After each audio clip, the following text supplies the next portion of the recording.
带大家来关心天气。明仔全台湾都又搁要变做又搁湿又搁冷的天气，各地头拢有可能会落雨。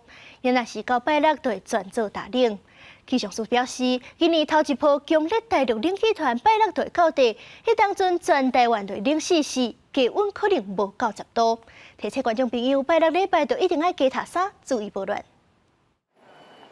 拜四日是出外的民众有玩高衫、外套包条条。受东北季风影响，北部地区的拜四上关温干那19度到20度，南部关温有到27度，南北温度是差真大。气象署也表示，对拜五开始受南风混合影响，全台各地头拢有可能会落雨。而因为水汽比较多，下雨云多，所以再加上冷空气南下，天气的感受上会是比较湿冷的一个形态。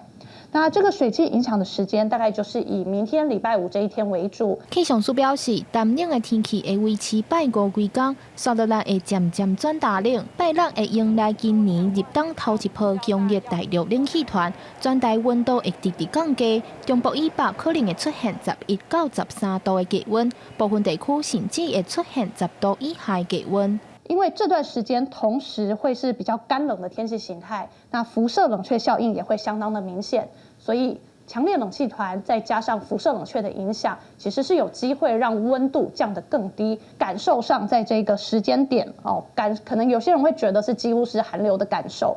气象署特别强调，礼拜受强烈大陆冷气团加上辐射冷却的影响，伫北部地区、中南部空旷地区，佮有花东唱国的民众，要注意早暗温差会差真大，提醒民众早暗一定要加套衫，避免感着。记者张家嘅王兴忠台北报道。